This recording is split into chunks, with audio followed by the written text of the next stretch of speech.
Bonjour. This lesson is about demonstrative determiners. This is 6.3. So demonstrative determiners are also known as demonstrative adjectives. Demonstrative, like you are demonstrating something. So it's something you can see or show, like demonstrate. Now, in English, we're going to use the words like this, or that, or these, or those. And like I said here, they're adjectives, so you have to treat them like adjectives in French, which means they have to agree with the noun that they are going with. And that's basically how everything works in French, so this is really no different. Now, what are they? That's really not too difficult. You will see we have ce, that is for our masculine, and then we also have set, which is for our masculine, but maybe you can guess, starts when the noun that comes after it starts with a vowel, we need to use this. So those are both masculine. Set is feminine, and then we have se, which is plural, both masculine and feminine. So let's take a closer look. So ce, set, and set are singular, so that would be this or that. And se would be these or those, the plural ones.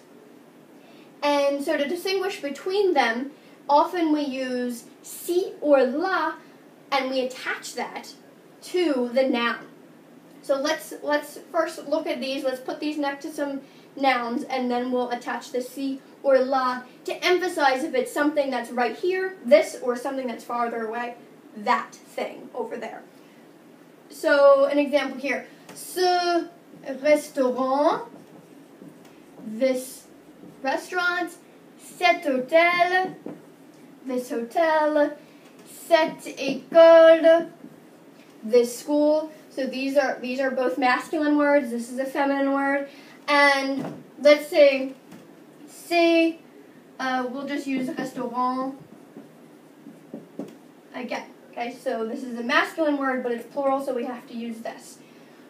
So we have this restaurant, this hotel, this school, these restaurants. But if we want to emphasize, well, no, I don't mean this, I mean that, then we would say ce restaurant là, that restaurant there, cet hôtel là, that hotel there, cette école là, that school there, ces restaurants là. So we don't add any s's or anything to our, technically they're called suffixes, because they're added at the end of the word. Don't add an s to that. You add an s to the noun, we just attach that afterwards. So this is more emphasizing that it's something that's farther away, and we're using it to indicate that that it's farther away than the person speaking. And it's good for comparisons as well. So you could compare that school there to this school here.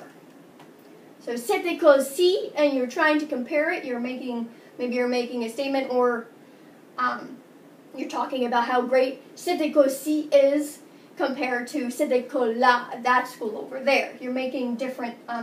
You're making a statement to show that how they're different. So ces restaurants-là and ces restaurants-ci. So that's all. If it's just, you don't actually have to add the la or the si, but you would want to add it. You don't have to add it, but you would want to add it to emphasize that something is nearer to you or farther away, or if you're talking about two of the same thing, you're talking about two schools and you're trying to say, well, this one compared to that one, then you would add these to make sure that there's no confusion. And that's exactly what we do in English. We'll say this school compared to that school. That's it. It's really pretty simple. Masculine with a vowel, feminine, this is plural, masculine or feminine, and then you add la or si to just emphasize if it's nearer or closer.